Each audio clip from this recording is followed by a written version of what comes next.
Assalamualaikum warahmatullahi wabarakatuh. Pada kesempatan kali ini, kelompok kami akan membahas mengenai konsep perkembangan karir pada anak usia SD. Perkembangan karir merupakan suatu proses sepanjang hidup yang dipengaruhi oleh latar belakang pendidikan, pekerjaan, pengalaman, dan pengaruh keputusan-keputusan setiap individu mengenai karir dan gaya hidup. Artinya, proses perkembangan karir berlangsung sepanjang kehidupan individu sejak lahir hingga akhir hayatnya, dengan berbagai macam faktor yang mempengaruhinya. Selain itu, sebagai proses sepanjang hayat, pencapaian kesuksesan karir akan menjadi sebuah perwujudan diri individu. Perwujudan diri inilah yang akan memberikan pengaruh terhadap aspek-aspek kehidupannya termasuk pada masa anak-anak. Yang pertama, konsep karir. Konsep karir.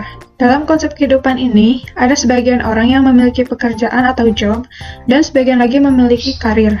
Tidak semua job adalah karir, tetapi semua karir merupakan suatu job. Menurut Dillard, job mengacu kepada pekerjaan yang tidak berlanjut dan mungkin bersifat sementara. Oleh karena itu, satu pekerjaan sebagai job umumnya hanya menuntut sedikit keahlian, sedikit pendidikan, dan sedikit dedikasi. Sedangkan pekerjaan sebagai karir mengimplikasikan adanya pendidikan atau latihan, komitmen, dan merupakan jalan kehidupan kerja yang dipilih individu. Karir dapat terjadi pada sepanjang pengalaman kerja dan kehidupan seseorang. Pengalaman kerja yang dimaksud dimulai sejak sebelum bekerja, selama bekerja, dan seusai bekerja. Contoh klasik misalnya, si A setiap hari Senin sampai Kamis menjadi pegawai di minimarket karena menggantikan pegawai yang sedang cuti, dan hari Sabtu sampai Minggu menjadi pegawai di suatu kafe. Dalam hal ini, si A merupakan orang yang memiliki pekerjaan. Lainnya si B yang sejak kecil tertarik pada dunia seni. Setelah selesai SMA, memasuki jurusan seni rupa, mengikuti kursus melukis, dan terus menekuni bidang tersebut, hingga akhirnya ia menjadi seorang seniman. Ia merasa bahagia atas pencapaian tersebut. Si B merupakan contoh orang yang memiliki karir. Sedikitnya, ada dua ciri karir yang melekat pada pekerjaan si B, yaitu berhasil dan merasa puas dalam perjalanannya menjadi seorang seniman. Dapat disimpulkan bahwa karir merupakan perwujudan diri yang bermakna melalui serangkaian aktivitas dan mencakup seluruh aspek kehidupan yang terwujud karena adanya kekuatan inner person. Suatu disebut karir jika mengimplikasi adanya 1. Pendidikan yang diwujudkan dengan keahlian tertentu, 2. Keberhasilan, 3. Dedikasi atau komitmen, serta 4. Kebermaknaan personal dan finansial. Baik, selanjutnya kita akan membahas perkembangan karir pada anak usia SD. Yang pertama adalah perkembangan karir anak usia SD menurut Ginsberg. Berdasarkan teori Ginsberg, terdapat 3 unsur konsep perkembangan dan pemulihan karir, yaitu proses. Proses di sini berarti pemilihan karir terjadi secara terus-menerus. Lalu ada irreversibilitas, di mana pilihan pekerjaan tidak dapat diubah atau dibalik, sehingga umur mempengaruhi karir dan kesediaan kesempatan.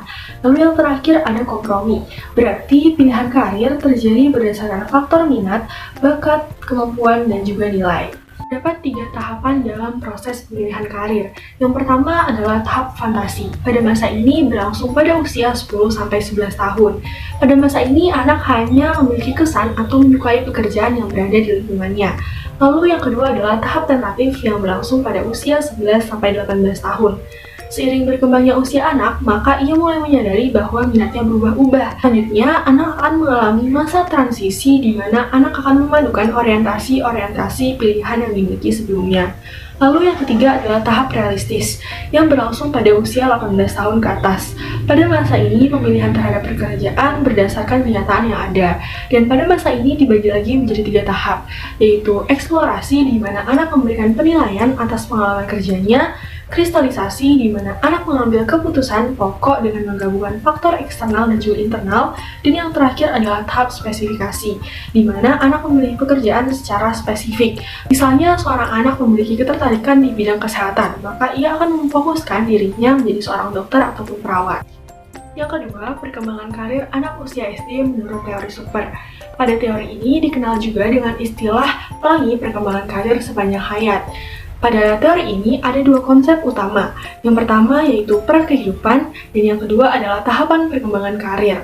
Menurut teori ini, Super mendeskripsikan ada 6 peran kehidupan, yaitu sebagai child, student, leisure right, citizen, worker, and homemaker. Dalam perkembangan teorinya, Super mengemukakan 5 tahapan. Yang pertama adalah tahap pertumbuhan yang terjadi pada usia 0-14 tahun.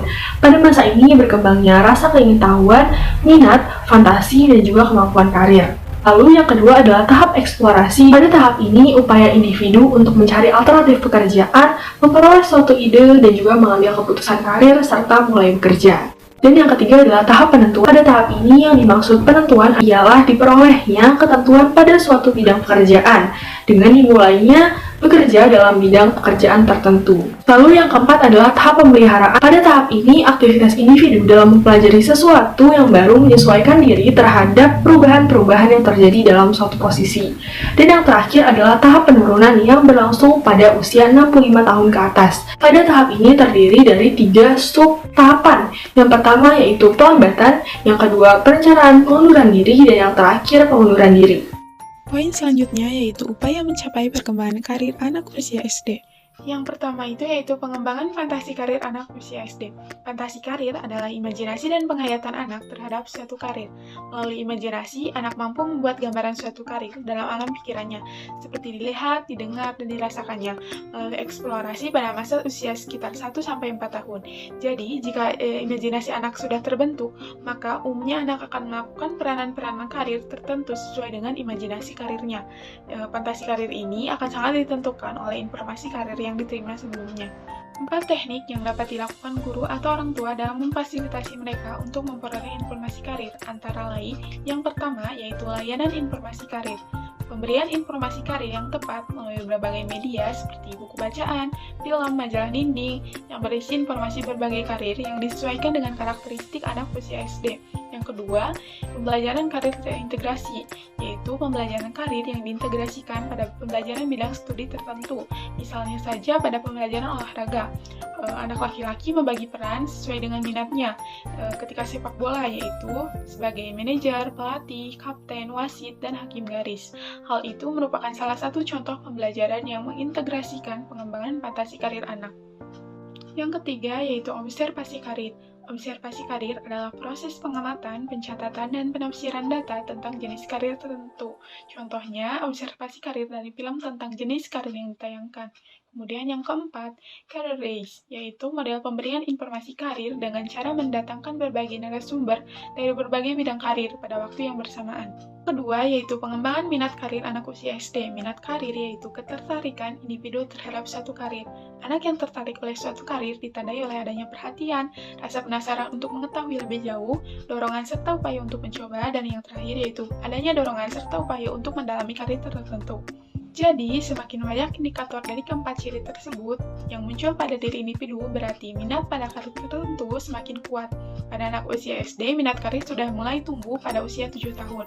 Mereka sudah mulai menunjukkan perhatian yang kuat terhadap bidang karir, dan mereka juga sudah mulai menunjukkan rasa penasarannya untuk mengetahui lebih jauh tentang suatu karir. Terdapat 4 prinsip stimulasi perkembangan karir pada anak usia SD. Yang pertama, pendidik berupaya mendorong munculnya perhatian anak pada karir tertentu. Jadi, sebisa mungkin untuk berusaha memunculkan rasa penasaran anak untuk mengetahui lebih jauh tentang suatu karir. Yang kedua, pendidik berupaya mendorong anak untuk mampu menjawab rasa penasarannya terhadap suatu karir.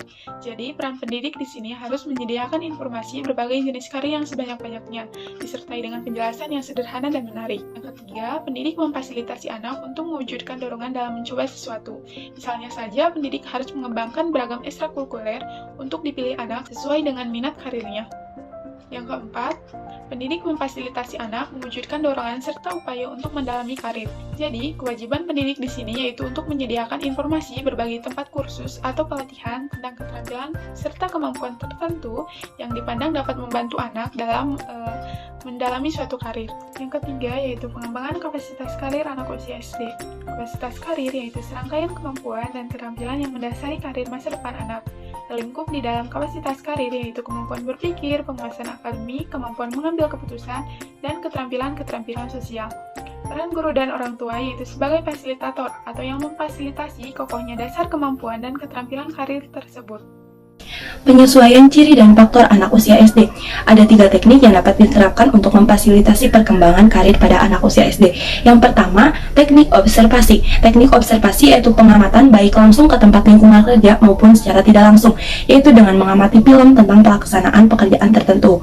Misalnya, anak melakukan observasi yaitu cara menanam jeruk di kebun, atau anak diajak untuk menonton film tentang cara menanam jeruk. Yang kedua yaitu teknik bermain. Teknik bermain yaitu mengenalkan suatu jenis karir melalui permainan. Misalnya, anak diajak main perang-perangan, nantinya seorang berperan sebagai komandan dan sebagai prajurit. Nah, setelah permainan selesai, lakukanlah refleksi tentang apa yang mereka lakukan. Lakukan juga eksplorasi terhadap perasaan, pikiran, ide-ide dan harapan anak yang terkait dengan perang, tentara, komandan dan prajurit. Ketiga yaitu teknik pemberian informasi karir, yaitu anak diberi informasi karir yang akurat dan sederhana melalui tulisan, gambar-gambar yang menarik tentang pengembangan karir. Model orientasi karir bagi anak usia SD. Orientasi karir yang dimaksud yaitu kesiapan individu untuk membuat keputusan-keputusan yang tepat. Keputusan yang dimaksud ialah keputusan-keputusan tentang karir. Model ini didasari oleh asumsi bahwa keputusan-keputusan tentang karir terjadi pada suatu rentang kehidupan. Pada masa usia SD, sekalipun anak dihadapkan pada berbagai keputusan tentang karir. Misalnya, anak dituntut untuk mampu menentukan pilihannya setelah lulus SD. Ia harus mengambil keputusan apakah akan melanjutkan ke SMP atau ke sanawiyah. Nah, keputusan melanjutkan ke SMP atau ke sanawiyah itu merupakan salah satu pengambilan keputusan karir. Menurut Super, kesiapan individu untuk membuat keputusan karir yang tepat terakumulasi pada orientasi karir secara total. Orientasi karir terdiri atas 3 dimensi. Yang pertama, sikap terhadap karir. Yang kedua, keterampilan pembuatan keputusan karir, dan yang ketiga, informasi dunia kerja. Nah, ketiga dimensi ini akan dijelaskan di slide selanjutnya. Yuhu! Orientasi karir. Yang pertama yaitu Career Development Attitude, yaitu sikap terhadap karir. Para ahli sepakat bahwa sikap merupakan kecenderungan untuk bertindak, berperilaku, dan persetujuan terhadap sesuatu. Berdasarkan konsep sikap ini, yang dimaksud sikap terhadap karir berarti arah kecenderungan individu terhadap bidang karir tertentu.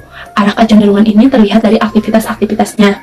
Nah, menurut Super, sikap individu terhadap karirnya dapat dianalisis dari 2 aktivitas yang disebut subdimensi, yaitu sikap terhadap karir, yaitu perencanaan, dan eksplorasi karir. Perencanaan karir individu yang tampak dalam mempelajari informasi tentang karir, yaitu yang pertama, berminat untuk mengetahui secara lebih jauh tentang karir di masa depan, yaitu berupaya mencari dan membaca informasi tentang karir di masa depan. Yang kedua, mendiskusikan perencanaan karir dengan orang dewasa, misalnya bisa dengan orang tua, orang yang dituakan, guru, dan konselor. Yang selanjutnya yaitu mengikuti kursus sesuai dengan karir yang diharapkan. Yang keempat yaitu mengikuti pendidikan atau pelatihan di luar jam sekolah. Yang kedua yaitu keterampilan pembuat keputusan karir. Keterampilan membuat keputusan merupakan hal terpenting dalam kehidupan seseorang, karena pada hakikatnya hidup dari waktu ke waktu merupakan rangkaian dari hasil pengambilan keputusan. Karena dalam hidup selalu ada pilihan dan konflik. Jika individu keliru mengambil keputusan tertentu, maka ia cenderung dihadapkan pada suatu masalah tertentu. Menurut Short, pada tahun 1992, pengetahuan yang dapat mendasari pengambilan keputusan karir adalah pengetahuan tentang yang pertama, langkah-langkah membuat keputusan karir, yang kedua, kesesuaian suatu karir dengan kemampuan, bakat dan minatnya, yang ketiga, pengetahuan tentang pentingnya pengambil keputusan karir secara mandiri. Poin yang selanjutnya yaitu informasi dunia kerja. Informasi dunia kerja artinya segala hal yang berkaitan dengan dunia kerja yang membuat orang itu menjadi tahu tentang dunia kerja. Menurut Short, informasi dunia kerja itu dilihat dari 3 indikator. Yang pertama, memiliki informasi tentang jenis-jenis pekerjaan, itu yang sesuai dengan karir yang diharapkan. Misalnya, siswa mengetahui beberapa jenis pekerjaan yang sesuai dengan kemampuan atau sesuai dengan karir yang diharapkannya. Bahkan mereka tahu tentang cara kerja bidang pekerjaan yang sesuai dengan karir yang diharapkannya. Yang kedua yaitu memiliki informasi tentang cara memasuki dunia kerja yang sesuai dengan karir yang diharapkan. Misalnya, siswa memiliki informasi yang cukup tentang cara melamar pekerjaan di bidang karir yang diharapkannya. Yang ketiga yaitu memiliki informasi tentang kewajiban dan aturan. Nah, yang selanjutnya yaitu teori pengambilan keputusan behavioral Krumbolzini. Ada 4 faktor yang mempengaruhi pengambilan keputusan karir. Yang pertama, faktor genetik. Faktor genetik ini berkaitan dengan kemampuannya yang diperoleh sejak lahir. Yang kedua, kondisi lingkungan. Kondisi lingkungan ini berkaitan dengan kesempatan kerja, kesempatan pendidikan dan pelatihan, kebijakan dan prosedur seleksi, dan kemajuan teknologi. Yang ketiga yaitu faktor belajar. Dan yang keempat yaitu keterampilan menghadapi tugas atau masalah.